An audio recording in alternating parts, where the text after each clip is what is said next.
Arara, boa tarde, bom dia, boa noite. A gente, a gente não sabe a hora, né, que você vai estar nos assistindo, nos acompanhando, mas tradicionalmente nosso bate-papo acontece todas as sextas-feiras. Você que nos acompanha no canal Aldeia da Mata, se você não se inscreveu ainda, aproveita a oportunidade. Essa semana em especial, bate-papo na Semana da Umbanda, onde todos os dias eu tenho realmente o privilégio, a honra de estar conversando com pessoas, decanos da Umbanda, dirigentes, historiadores, professores, são todos professores, né? Onde a gente aprende muito. E hoje não seria diferente, a oportunidade e a grande oportunidade de conversar com o maior historiador da Umbanda, Diamantino Fernandes Trindade, que é autor de vários livros, né, mestre, doutor, pós-doutor em educação, e entre tantos livros, você deve já ter lido algum de sua autoria, então com certeza a nossa conversa hoje é de bastante aprendizado. É uma pessoa extremamente humana, eu digo que ele é um bandista na sua essência, desde o nosso primeiro contato, a maneira como ele conduz toda a nossa conversa, toda essa dinâmica, né, já mostra a nossa trajetória, mostra a nossa filosofia, que é manter realmente o espírito de humildade, que é o que os nossos guias nos ensinam no terreiro. Tenho o prazer de conversar com o mestre, com o doutor Diamantino Trindade. Saravá, axé. Saravá, meu irmão. Boa noite a todos, irmãos e irmãs. Uma alegria estar aqui com vocês. A alegria acho que é nossa, de todos nós umbandistas, de nós que temos vontade, aquele que lhe admira, aqueles que te acompanham, né? Aqueles que já estudaram sua autoria, seus livros, todo o seu ensinamento por aí. Digo que é uma grande oportunidade hoje, nessa nossa conversa, da gente aprender muito com o pai Diamantino, com o irmão Diamantino, né? E é uma honra realmente para a gente estar aqui conversando. E a gente, dentro dessa conversa, dessa trajetória, essa ideia do nosso bate-papo, é conhecer um pouco realmente do irmão Diamantino, sua história na Umbanda, sua história na religião, por que se tornou umbandista, quando começou, né? O senhor já deve ter falado isso muitas vezes, mas aquela coisa simples. Quem é Diamantino Fernandes Trindade? Então, vamos lá. Tradicionalmente, como a maioria aqui do povo brasileiro, apesar de eu ser luso-brasileiro, ou seja, eu sou português e brasileiro, família católica. Então, até os 25 anos, eu era um católico meia boca, digamos assim, né?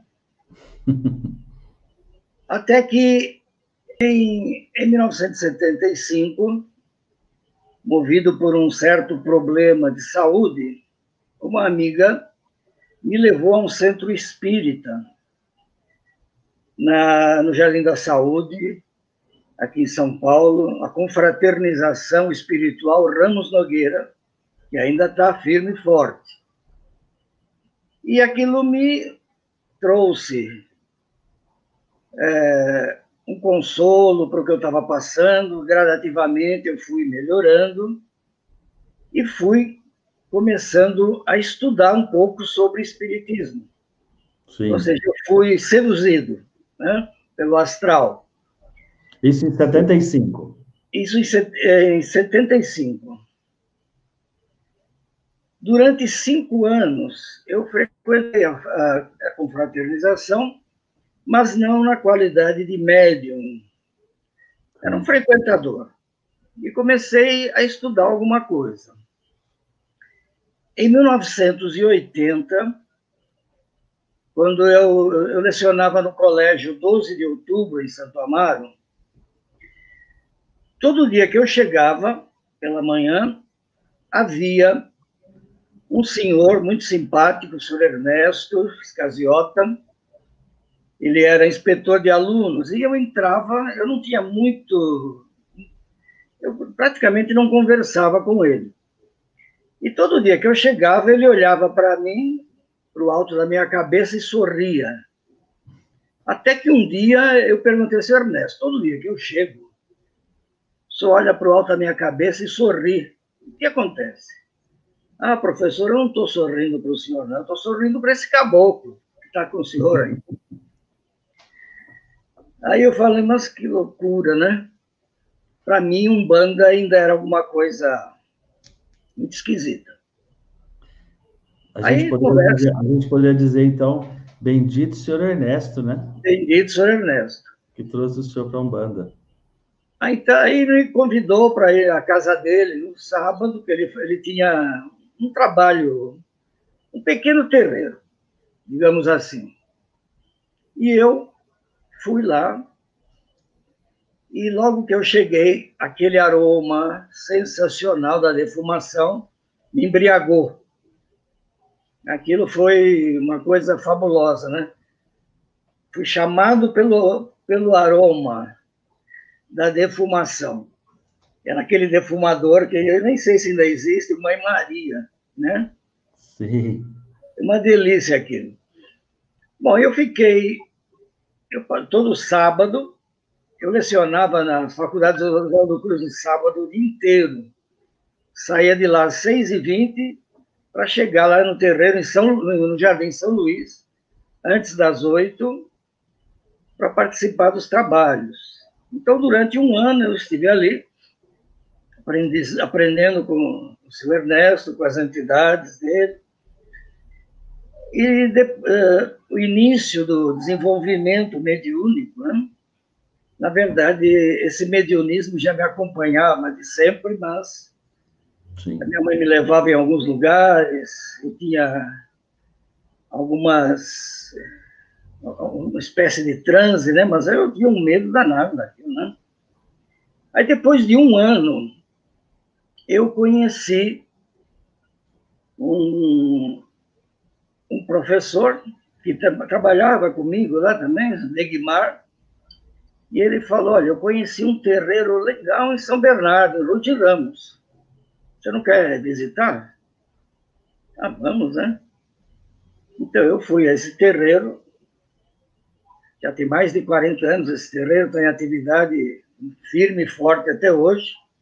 É o Templo do Caboclo Beira-Mar, dirigido pelo meu grande irmão Edson Cardoso de Oliveira, o mestre Araniara. Mestre Edson. Ali, hein? Mestre Edson. Mestre Edson. Então, quando eu cheguei lá, bom, antes de me afastar do seu Ernesto, eu me afastei por motivos, que eu queria conhecer outras coisas, e eu sempre tive o seu Ernesto como um pai, né, para mim. Sim. Eu tinha, durante as incorporações, acontecia algo estranho, me chamava caboclo, vinha um ser que, segundo ele, não era caboclo, chamava preto velho, né? Até que ele falou, eu vou te levar no Pai Bentinho. E ele me falou. Então, nós fomos lá em Parelheiros, uma tarde de quarta-feira. Pai Bentinho trabalhava sozinho, incorporado. O Pai Bentinho era entidade, né? Sim. Incorporado no médium, no senhor, muito simpático. Ele mesmo preparava o cachimbo, fazia tudo. E quando eu cheguei lá, ele olhou para o seu Ernesto e falou, Ernesto, meu amigo, sabe o que está acontecendo? Tem uma entidade que é o escabro dele que está tomando a frente. Eu nunca tinha ouvido falar essa palavra, escabro, né? Aliás, acho que foi a única vez que eu ouvi alguém chamar um Exu de escabro. Bom, aprendi mais essa. E aí ele falou, não, você precisa cuidar do orixá dele, que é Ogum, né? E eu perguntei, o que é Ogum? Eu não sabia que era Ogum. Ele falou, é São Jorge, tá bom? Por enquanto é São Jorge.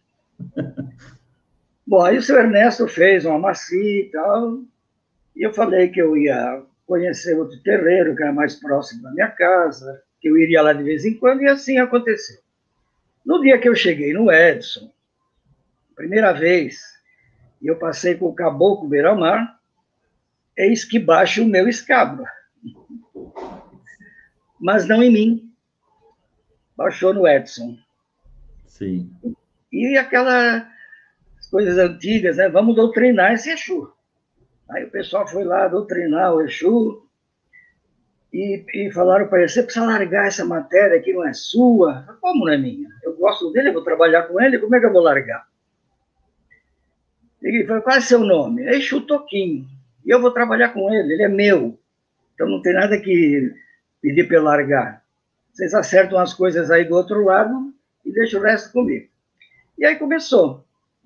Nessa mesma semana, os trabalhos naquela época eram as terças-feiras. Mas é assim, essa sensação que o senhor sentiu nesse dia, é a sensação de que muitos, né, irmãos umbandistas sentem. O que você sentiu nesse dia, quando você viu, então, Exu Toquinho? Qual que era, né, sendo o senhor já um professor, hoje educador, né? O que era o seu sentimento no momento?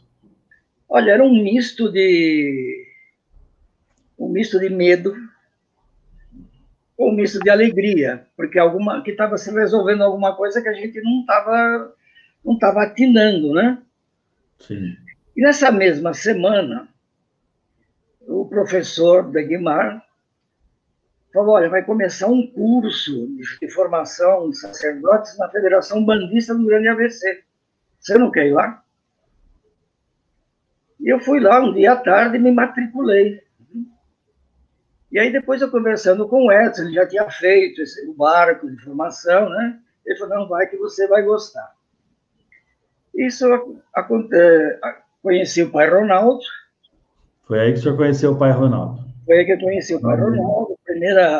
E logo na primeira aula, ele conta aquela história que ele já contou milhares de vezes e chora, né?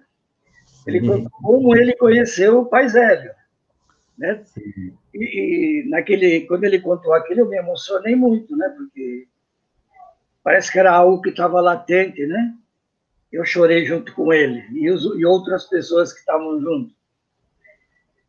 E aí eu fiquei lá com o pai Ronaldo durante muito tempo. Em 85, eu dei um barco de formação. Aliás, nesse barco de formação que eu dei em 85, quem foi meu aluno foi o saudoso e querido Rubens Saraceno, né? Sim. Aí, como eu tinha muitas aulas à noite, me afastei um pouco, retornei no ano seguinte, o pai Ronaldo falou que eu ia ser o vice-presidente da federação, eu falei, eu não quero isso, mas não tem que querer. Mas como não tem que querer, pai? É a minha liberdade. O problema não é a liberdade, é a sua tarefa. Falei, mas pai, tem tanta gente mais antiga do que eu aqui, mais experiente. Aí ele falou, olha, foi dado um papel com 10 nomes para o pai Benedito. Ele colocou o dedo justo no seu. Por que será? Então, fiquei lá 5 anos, auxiliando o pai Ronaldo, em tudo que era possível, aquela fase inicial do santuário, até que em 1990, no começo de 90, bateu aquela, eu preciso conhecer outras coisas além disso. Eu sempre fui inquieto. Tá. Quando eu preciso conhecer algumas coisas, parece que você fica inquieto. A alma dos acadêmicos diria a alma do cientista, a gente diria a alma cigana. Isso, exatamente. Aí eu falei com o pai Ronaldo, falei, eu quero conhecer a Umbanda esotérica, as coisas do Mate Silva. E o pai Ronaldo falou, mas o que o Mate Silva tem para dar? Eu falei, não sei, eu quero saber. E eu fui conhecer o mestre Arapiaga, Rivas Neto, e fiquei lá durante 10 anos, né, as iniciações, todo aquele processo. Quando chegou no final de 2000, aí Mas não... Desculpa, nessa época que o senhor foi passar 3 dias lá na Pai Antônio, na cabana, ou foi antes ainda no Pai Ronaldo que o senhor foi?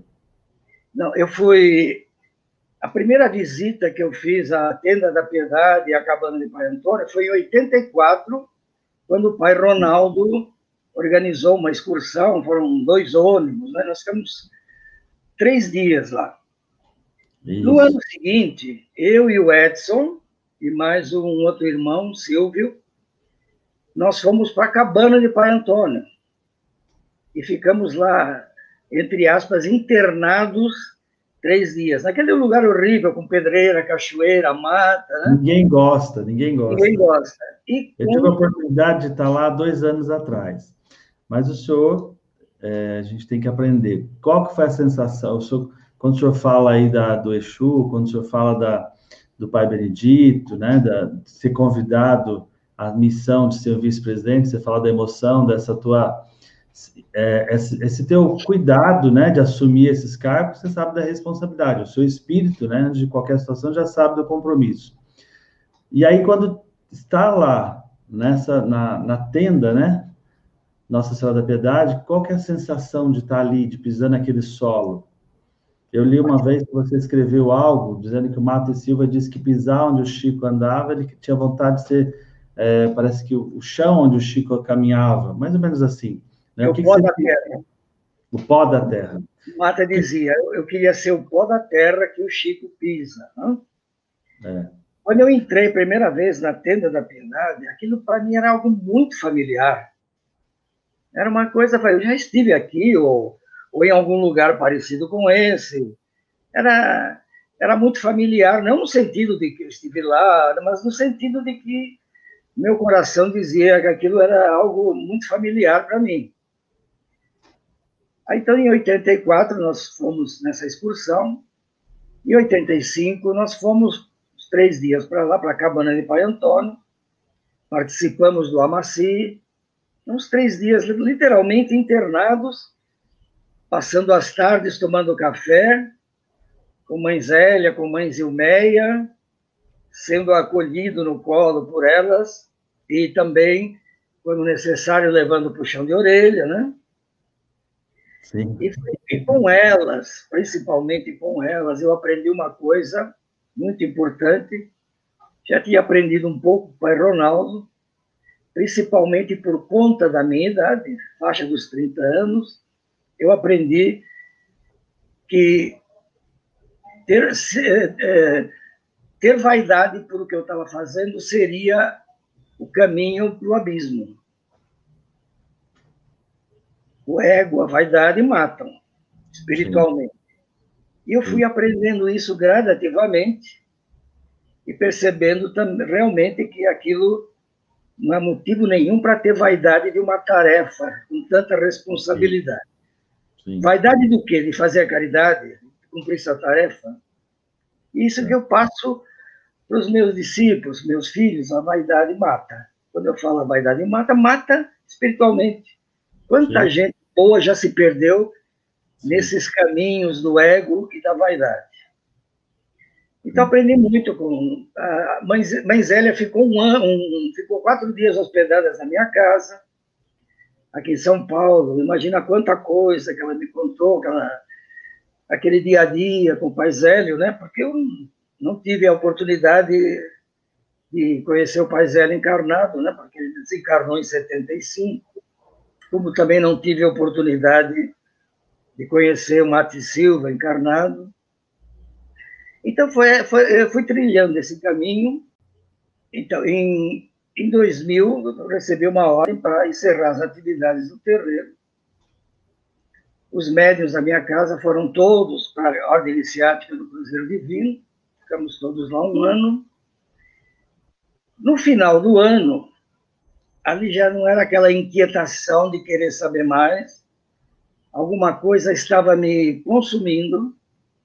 Eu estava vendo o panorama da Umbanda muito sombrio naquele momento. Eu estava vendo um panorama onde as vaidades, os egos estavam falando mais alto, e aquilo me fazia mal. Eu falei, eu vou parar. Eu vou parar e esperar novas ordens do astral, novas orientações, mas no momento eu não tenho condições. Então, no final de 2000 até 2005, eu me afastei de toda e qualquer atividade religiosa. Sim. Nem na igreja eu ia, porque eu gosto de ir à igreja, né? E Em 2005, eu falei um dia para minha esposa estava grávida, eu falei, vamos até o santuário, eu quero ver o Pai Ronaldo. Quando eu cheguei lá, foi uma comoção, né, mútua, e a partir dali eu recomecei. Eu recomecei com o Pai Ronaldo, e logo em seguida, um ano depois, eu falei, é hora de reabrir o terreiro.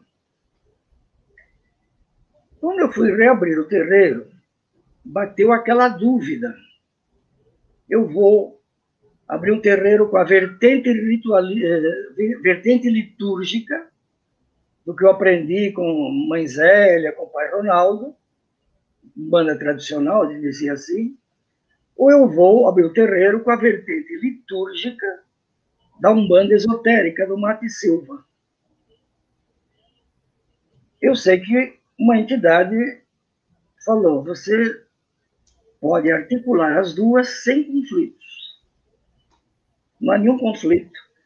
Aliás, falou, não há nenhum conflito em nenhuma vertente litúrgica. Naquela época não se usava o termo vertente, né? Sim. Não há conflito, porque não importa quantas liturgias existam na Umbanda. Depois que abriu a gira e baixa as entidades, é tudo igual, é caridade.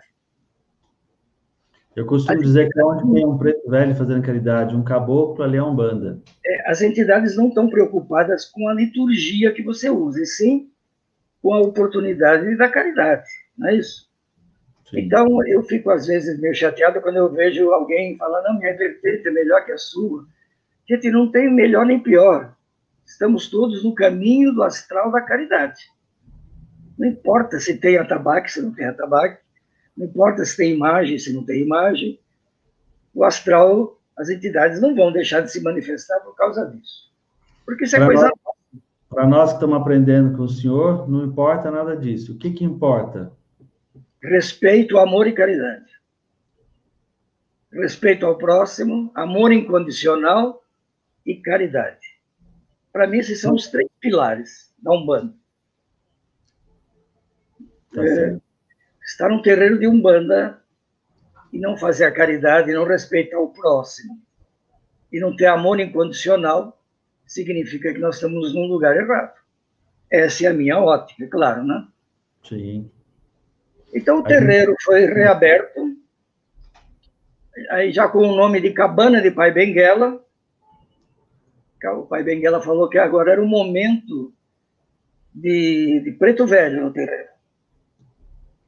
E o nome Cabana de Pai Benguela ficou até 4 anos atrás, se não me falha a memória, quando o astral pediu para mudar o nome para Templo Cristão Umbanda do Brasil, porque agora era o momento de todas as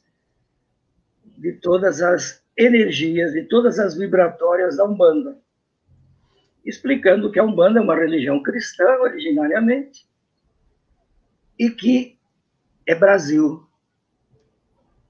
A gente sabe que ela vai para fora do Brasil, mas é uma coisa muito brasileira no sentido de falar muito alto ao coração de milhões de brasileiros, independente da vertente litúrgica. Sim. Bom, mas voltando aí um pouquinho, não dá para ser muito linear às vezes. Em 1990, quando eu cheguei à Ordem Iniciática do Cruzeiro Divino, o caboclo 7 Espadas me chamou e falou, nós temos uma tarefa para você. Você pode ou não aceitar. Então, a Umbanda é uma religião com muita história, mas a memória da Umbanda não está registrada devidamente. E eu aceitei a tarefa. E eu comecei, então, em 1990, a fazer minhas pesquisas. Naquela época era muito difícil, não tinha internet, Biblioteca Nacional, muito difícil o acesso. E nessa época saiu o livro Umbanda e Sua História, o primeiro livro da série. E aí, gradativamente, eu continuei a pesquisa. Isso foi em que ano que surgiu o primeiro livro? 1990. Tá. O primeiro livro sobre história da Umbanda. O primeiro livro foi em 86, o Iniciação à Umbanda. E essa semana foi lançada a 9ª edição pela Madras, né? Sim. Em parceria com o pai Ronaldo, e na segunda fase, em parceria também com o saudoso irmão Wagner Veneziano e Costa. Em 2014, saiu o primeiro livro da série História da Umbanda no Brasil, um livro de quase 600 páginas. Com tudo que eu já tinha pesquisado, com o que eu pesquisei, o acesso à Biblioteca Nacional ficou mais fácil, a internet ajudou, muitos irmãos começaram a enviar material, depoimentos, textos, imagens, as coisas foram chegando naturalmente. Essa é uma série de 10 livros. A partir do segundo livro, a orientação foi o seguinte: você não vai ter tempo para coletar material e para comentar. Então, você vai ser um coletor de recortes. E eu comecei a coletar tudo que eu tinha direito e não tinha. Isso foram para os 10 livros. E agora, eles disseram o seguinte: agora, outras pessoas mais jovens vão retomar o seu encargo e vão fazer uma análise crítica, social, política e antropológica de tudo que você coletou. E quem quiser estudar, ler, conhecer a história da Umbanda, vai estar tudo concentrado nesses livros. Então, na verdade, eu não me considero historiador da Umbanda, e sim um coletor de recortes, né? E outras pessoas estão também começando... Mas é um grande pesquisador, um grande... né? Eles usaram esse meu veio de pesquisador que eu aprendi na PUC, né? Ali Sim. é um grande repositório de aprendizado em pesquisa, né? E aí, dentro da toda a literatura, né, hoje, para aquele jovem que está começando na Umbanda, a gente escuta sempre isso, o senhor também vai escutar. Que livro que você indica para aprender Umbanda, conhecer Umbanda, né? Que hoje você recomenda que livro para os nossos umbandistas? Eu penso que quem está iniciando, o livro que nós indicamos é o Iniciação à Umbanda. Tem muito pouco de história ali, mas tem a vivência de terreiro, a vivência do pai Zélio, da mãe Zélia, mãe Zilmeia, do pai Ronaldo. Aprendemos com ele, né? Tem toda essa vivência. E quem quer iniciar, conhecer a história da Umbanda, o primeiro volume, né, da série História da Umbanda no Brasil. Então, esses são os dois. Fora isso, tem diversos autores que têm livros fabulosos, com olhares diferentes. E aí, o umbandista precisa, não sei se precisa, mas segundo a minha ótica é importante, que ele conheça as diferentes óticas de outros autores, de outros umbandistas, porque ninguém é dono da verdade. É quando o senhor fala da litologia, né? Sim. Toda a litologia, ou seja, buscar as referências, buscar todos os nossos decanos, a história, né? A história de todos aqueles que... Cada autor traz ali a sua história, mas e é com fatos, né? Porque quando a gente busca... E o bonito na Umbanda, e quando o senhor narra tua vivência, o teu encontro com Exu a primeira vez, o teu encontro, o teu pisar lá na terra de Zélio, no terreiro, o que é grande na Umbanda é isso, nós não temos contato, às vezes, fisicamente, mas quando você visita um terreiro lá do outro lado do país, né, de Umbanda, você vivencia a Umbanda. E quando a gente busca outros autores, e que tem fundamento, como diz popularmente, né, a gente, quando tem ali a caridade, a tradicional fraternidade, o amor que é praticado na Umbanda, a gente também vai encontrar Umbanda. Acho que é mais ou menos isso que o senhor está querendo dizer. Buscar a essência, né? Eu já li sobre isso entre os teus livros, e você falar de Léo de Souza. Quando o senhor fala de Léo de Souza, conta um pouquinho dessa tua história, esse contato, né? Em 1984, quando nós fizemos a primeira visita à Tenda da Piedade, Mãe Zilmeia ofereceu para o pai Ronaldo uma cópia, uma fotocópia do livro A Magia, o Espiritismo e as Sete Linhas da Umbanda. E ali despertou alguma coisa. Ele me passou uma cópia e eu comecei a ler e falei, aqui tem alguma coisa que me chama a atenção. E aí eu comecei a pesquisar. Foi devagar também, porque era difícil conseguir material. A família do Leal de Souza, a maioria, ou já tinham ido para o outro lado, ou não frequentavam mais os terreiros, né? Mãe Zilmeia, naquela época, me falou que um dos filhos dele frequentava, de vez em quando, lá a Tenda da Piedade.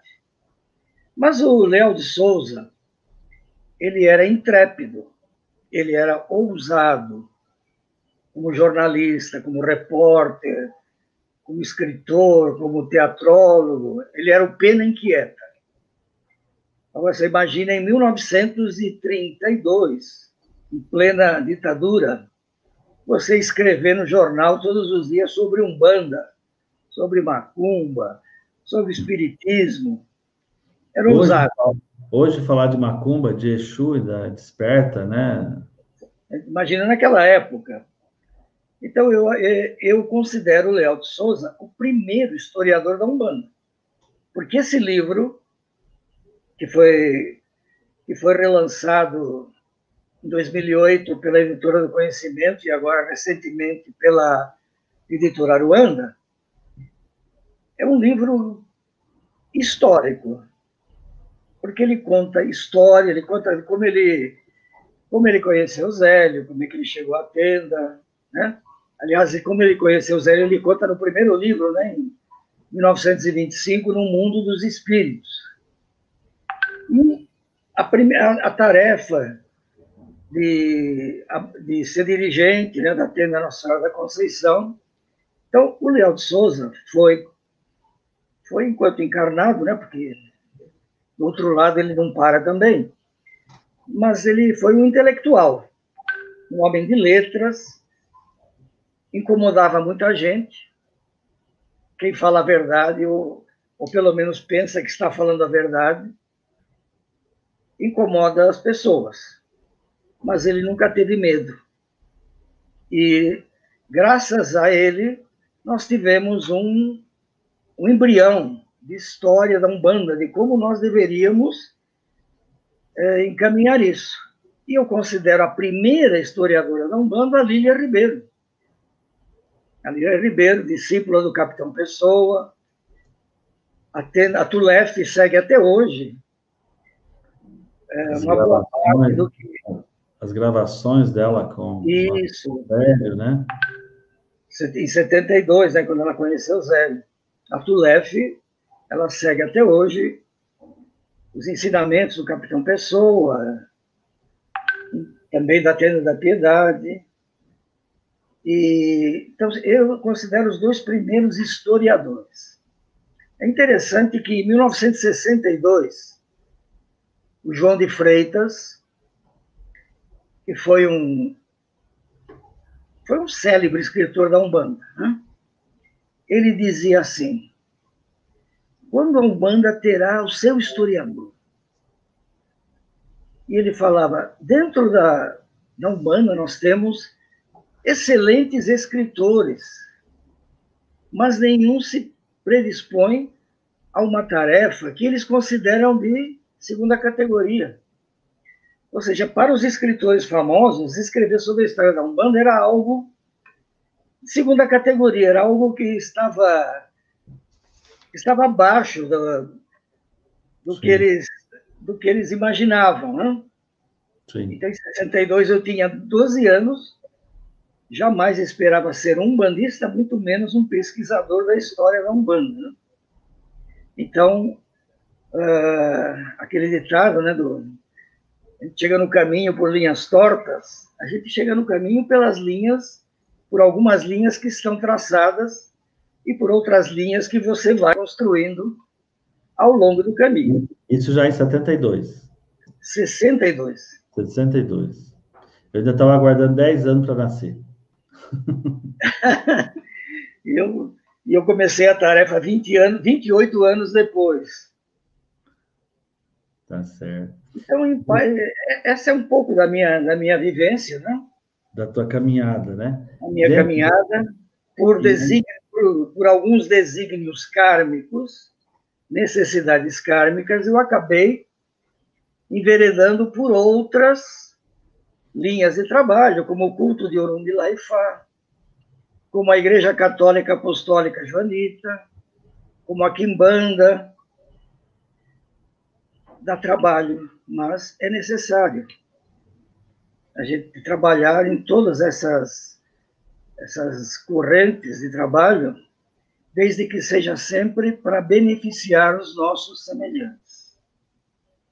Não por vaidades, sempre no sentido de ajudar. Tem que ter uma razão, algo mais, né? Aquilo que a gente aprende com as entidades, vai acontecendo natural, né? O caminho vai direcionando, as coisas, o rio vai seguindo, né? Não é forçado. Não é aquela represa que a gente poça a água, daqui a pouco ela explode e vai embora. Deixa o rio te conduzindo que você vai seguir no caminho, né? E a máxima que o senhor fala, acho que servindo, acho que isso é importante. Dentro de toda essa biografia sua, toda a literatura que o senhor traz, é uma dedicação muito grande, né? Porque tem toda uma pesquisa, tem estudo, e aí imagina assim que a cabeça do médium, né? Porque recebe muita orientação, muita informação, e tem o homem, né, diamantino, que está vivenciando suas experiências na Terra. Como que o senhor lida com toda essa situação, ou lidou na tua fase de jovem, depois criando filhos, educando filhos, trabalhando, e a gente sabe que a mediunidade é um exercício de caridade, mas exige muita entrega, muita doação, né? Como que o Diamantino lidou com tudo isso? Peregrinou, foi aqui, foi ali, estudou, aí teve que escrever vários livros. A missão é bonita, é grande, mas tem um trabalho árduo por trás de tudo isso, né?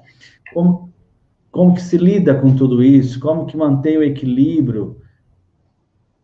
É como continua lidando, né? É isso. Porque quando eles acham que eu tenho que escrever alguma coisa, eles me acordam de madrugada. É necessário agora. Então, quantas noites sem dormir, depois já levantando e trabalhar. Nem sempre foi possível manter o equilíbrio. E eu, como ariano, sou reclamão, né? Sempre reclamando e falando, mas por que eu tenho que fazer isso? Aí há uma entidade que sempre falava assim: primeiro, você foi preparado, ele nem falava preparado, você foi treinado para trabalhar muito e dormir pouco. E segundo, você é o último a saber. E você é o último a saber porque você tem que descobrir você mesmo as coisas. Mas realmente eu sempre tive muitas aulas, né? Pelo menos uma parte da minha carreira. E às vezes você, um filho doente, ia ali dando aula e depois tendo que ir para o terreiro, ter que escrever. E muitas vezes contrariado, mas eu sabia que o bem maior estava acima de tudo. Então, mas não é como eu lidei, é como eu ainda lido. Não é fácil, mas é bom, traz alegria, traz prazer de você poder ser útil à sociedade de alguma forma, como todos os umbandistas, de alguma forma, ajudam o próximo, né? E eu acho que é por isso que eu sempre falo que caridade, respeito e amor incondicional é o tripé que move os umbandistas. Dentre os livros que o senhor escreveu, como diz o pessoal, tem um filho, né, escrito, que o senhor tem apreço, um carinho, ou tem uma mensagem profunda. Diz vários autores, né, vários, eles leem a sua obra, outros já... O senhor lê o que o senhor escreve? Depois? Leio. Eu leio porque eu quero saber o que precisa ser mudado, o que eu posso fazer para melhorar. Mas eu tenho dois livros, para mim são muito especiais. Por ser o primeiro da série, esse História, Umbanda e Sua História, que estava descontinuado e agora foi lançada uma edição comemorativa dos 30 anos, para mim é um livro muito especial. E eu tenho um outro livro que não é de Umbanda, que para mim é muito caro, que eu atuei muito na parte de História da Ciência do Brasil, né? E tem um livro que se chama Médicos e Heróis, onde você mostra toda essa saga, as dificuldades, como os umbandistas, né? As dificuldades os médicos brasileiros tiveram, não só médicos brasileiros, mas que estavam no Brasil ao longo da história, né? De como os governos, não importa se republicanos, imperiais, esquerda, direita ou de centro, como eles sempre trataram mal a saúde do povo. E, por conseguinte, os médicos, os profissionais da área de saúde. Então, esse é um livro muito caro para mim, no âmbito da história da ciência brasileira. E na Umbanda, realmente, o Umbanda e Sua História, não só por ser o primeiro, mas por abrir as portas para a minha tarefa. Ele para mim, é um livro... É o filho querido, né? Todos os filhos são queridos, mas esse é especial. Nessa nossa conversa, a gente está numa semana muito especial para nós, umbandistas, que é aniversário da nossa amada Umbanda, e para nós, brasileiros, é uma semana política, né? A gente vivencia uma data especial onde a gente está elegendo um novo prefeito, novos vereadores, novos prefeitos. Como que o senhor vê essa união política, religião? Veja, desde tempos mais distantes, diversos umbandistas tentaram cargos políticos. Por exemplo, Benjamin Figueiredo não conseguiu se eleger. Mas Hélio de Moraes exerceu dois mandatos de vereador em São Gonçalo. E não conseguiu o terceiro mandato. E pelo que a gente sabe, inclusive pelo histórico das filhas do Zélio, ele foi um vereador muito atuante. Como um bandista que era sempre preocupado com o bem-estar das pessoas, também na política, assim ele o fez. Moabe Caldas, no Rio Grande do Sul, foi eleito várias vezes e também teve um papel importante para a Umbanda, principalmente num momento em que a perseguição, tanto policial quanto da Igreja Romana, era cruel. No Rio de Janeiro, Átila Nunes, seu filho, Átila Nunes Filho, o neto, a esposa Bambina Butti, todos tiveram e têm um papel importante que, para alguns, dá impressão, eles se locupletam da Umbanda. Não.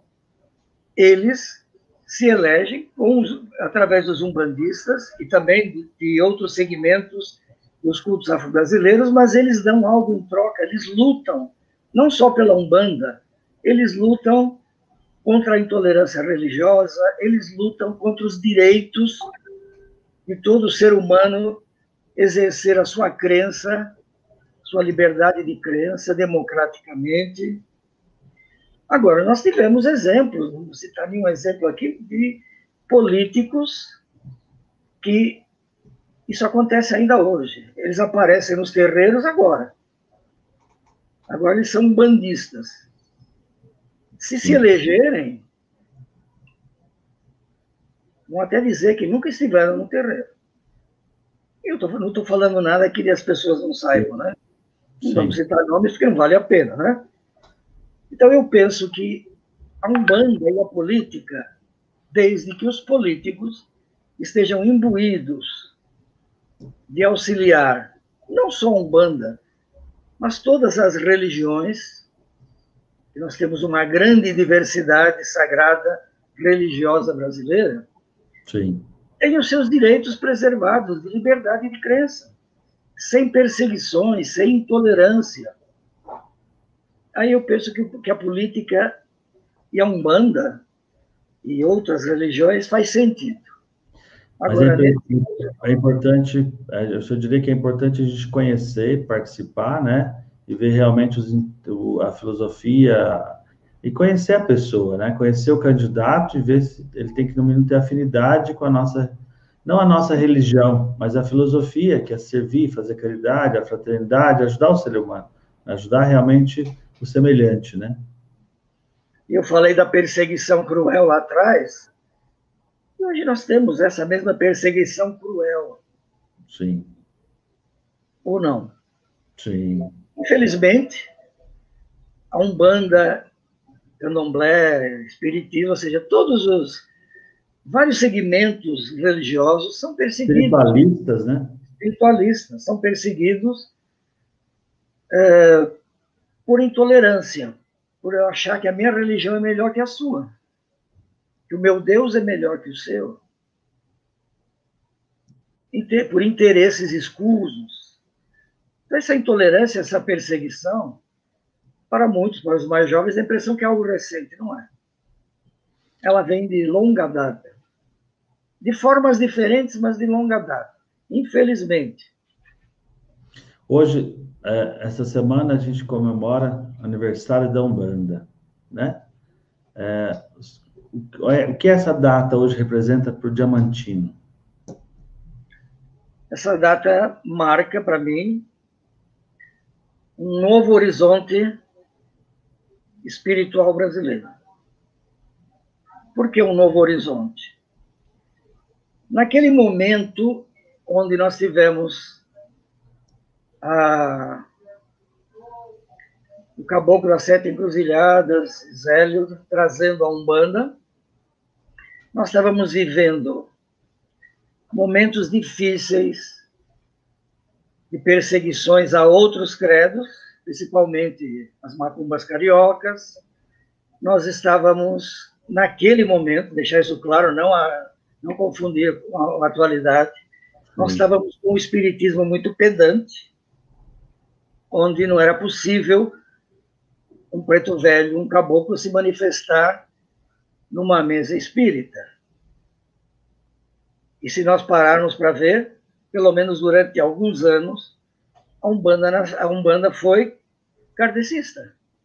A diferença é que também baixavam pretos velhos e caboclos, mas não havia diferença de um trabalho espírita, né? Nós falamos kardecismo, mas não existe kardecismo, não existe espiritismo. Então, isso foi um marco, e esse marco, juntamente com a proclamação da República, que já um pouco tempo antes, com a libertação da escravidão. Então, foi um momento que o astral ponderou que era um momento de a Umbanda de trazer alguma coisa diferente do que estava sendo feito. Então, para mim, é um marco, é um novo alvorecer espiritual brasileiro. Para mim, é isso. Nasceu uma nova prática de cultuar os guias, as entidades, né?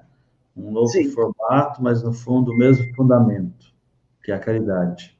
Né? E aí, o que é importante é que, gradativamente, a Umbanda nasceu kardecista. Influências europeias, gradativamente, os elementos ritualísticos indígenas e africanos foram chegando naturalmente. Foram chegando naturalmente, sem conflito. E é por isso que, segundo a minha ótica, essa tarefa que alguns querem de codificar a Umbanda, para mim é uma perda de tempo. A codificação é essa. fazer caridade, isso é codificação. Agora, tentar codificar, vamos fazer então a codificação, vamos, de acordo com qual vertente? Na minha. Não, a minha. Gente, não dá para codificar. Se tem atabaque, não tem, como o senhor falou agora há pouco, né? Se tem atabaque ou não tem, acho que importante é a essência, o ritual, né? Eu já li alguma coisa, ouvi na tua fala, o santo, tem terreiro que não tem uma imagem, outro tem, né? Cada um tem seu tem ali a sua logística, tem um porquê de estar ali, né? A gente tem que seguir realmente a intuição dos guias, a verdadeira intuição, a inspiração dos guias de verdade, porque quando a mensagem vem, não é uma coisa só uma vontade nossa, né? É uma necessidade daquele grupo, daquelas pessoas, da comunidade, e aí chegou a hora, o plano espiritual já interviu e a gente acha que a gente tem um pseudo-controle na situação, né? Alguém já manifestou ali, alguém já sentiu aqui, e aí o recado acontece, então nós vamos trabalhar sem atabaque, que tem um sentido, e vamos trabalhar com atabaque, que tem o mesmo sentido. É interessante que não foi muito perceptível, mas gradativamente, depois de cento e tantos anos, a gente agora percebe que a Umbanda, ela se tornou um barco acolhedor. A grande diversidade ritualística e a grande diversidade religiosa converge com a Umbanda. Então, o que eu vou codificar? Que é uma codificação melhor do que essa grande sagrada diversidade ritualística, religiosa? Isso não tem preço. Não tem que codificar. Vamos deixar cada um exercer o seu modo de dirigir um terreiro do modo que mais lhe fale ao coração e ao coração dos médiuns e dos assistentes. O senhor concorda que entre todo esse aprendizado e tudo isso que a gente está tendo que aprender, 2020 está ensinando muito isso para nós? Está. Acho que foi um momento de despertar, né? Aquilo que era tão importante para mim, será que continua sendo tão importante? Eu penso que na Umbanda, pelo menos para mim, ficou muito mais claro esse tripé: amor incondicional, respeito e caridade. Mas eu não posso fazer caridade porque eu não posso ir no terreiro. Mas nós temos a tecnologia. Não podemos ter uma conversa, podemos ter uma corrente de orações, não podemos ter uma live com o pessoal na Curimba e fazendo orações. A caridade continua. Não no modo que a gente está acostumado, mas isso não impediu que a caridade e que as práticas religiosas continuassem, respeitando as regras que estão aí, de respeito também. A quarentena trouxe para nós, mostrou mais intensamente o respeito que a gente deve ter pelo próximo. As pessoas têm muita curiosidade e nós somos inspirados por aqueles que vêm, né, à frente da gente. A gente está sempre buscando alguém que nos inspire, buscando pessoas que nos estimulem. O senhor certamente estimula e inspira muita gente. O senhor já falou vários exemplos aqui, mas pessoas que te inspiram, né? Ou assim, o que a gente buscaria como referência do Diamantino? Bom, as minhas referências, as pessoas que me inspiraram, falei do senhor Ernesto, né? Me inspirou, me mostrou, olha, o caminho você vai decidir, mas cuidado com as armadilhas. A gente falava muito isso. Pai Ronaldo, meu pai espiritual, pai Zélio, mãe Zilmeia, mãe Zélia. E, na atualidade, as pessoas muita gente não se deu conta que os dois decanos, só tem dois decanos encarnados. Um é meu pai espiritual, Ronaldo Linares, e o outro, sempre me inspirou, mesmo quando eu ainda não conhecia direito a Umbanda, que é o Pai Jamil. O Pai Jamil sempre me inspirou. Meu amado pai Jamil Rashid. Eu fico à vontade porque eu tive discussões homéricas, ideológicas com ele. E ele sempre falava, calma, papai, calma. Sempre apaziguador. Então, aprendi muito com ele. E, para mim, é uma referência. É uma inspiração, né? É uma inspiração. E ver esses jovens aí com 80 e poucos anos, atuante, né? Trabalhando diariamente, né? Cumprindo a sua tarefa dignamente, honestamente, até agora. Com essa idade eu estou... Se eu fosse dizer assim, algumas palavras, o que eles têm que inspiram o senhor? Todos esses que o senhor citou. Algum adjetivo que traduzisse eles, alguma referência? Espiritualidade, competência e honestidade. E isso a gente encontra no Diamantino, né? E aí, se a gente observar quem nos inspira, o senhor concorda que já existe isso na gente? Nós precisamos desabrochar? Exatamente. Todos nós trazemos isso. No astral. Antes de encarnar, nós já temos isso. Em maior ou menor escala, é só colocar em prática, que não é fácil. Você precisa levar muito champião para perceber. É importante a sua tarefa. Não é só importante a sua tarefa material, a tarefa espiritual faz parte disso, faz parte da sua vida. Então, todos nós fazemos isso. As pessoas perguntam muito como ser um bandista, e tem na história do Chico, tem uma história, ele responde para uma repórter, né? Ela pergunta para ele como é ser um médium, ele diz, ninguém me pergunta como aprender a fazer caridade. Ali ele já trazia a resposta do que é necessário para ser um bom médium, né? Mas Diamantino diria o quê? Para você ser um bom... Para que a gente que está na caminhada, que estamos aí ainda galgando para chegar até esse barco, seguir esse norte, e se inspirando e buscando essa inspiração e aprendendo com vários diamantinos que a gente tem por aí, graças à misericórdia divina, o que nós precisamos para ser um diamantino? Eu diria o que nós precisamos para ser um bandista digno. Primeiro, eu falo por experiência, jamais desistir nas intempéries. E eu muitas vezes tive vontade de desistir. Não há como negar. Mas resistir, confiar no astral. Gente, ser honesto. Tem que ser honesto com as pessoas. Você não pode vender ilusões. Não compre nem venda ilusões. Lembrar que nós somos apenas servidores públicos do astral. Bonito isso. Nada além disso. Somos servidores públicos do astral. E vamos cumprir a tarefa que não nos foi imposta. Foi nos oferecida e nós aceitamos. É só isso. Dignidade, honestidade, não iludir as pessoas, não vender ilusões, nem para os médios, nem para os assistentes, para ninguém. Lembrar sempre que nós somos instrumentos da espiritualidade, apenas.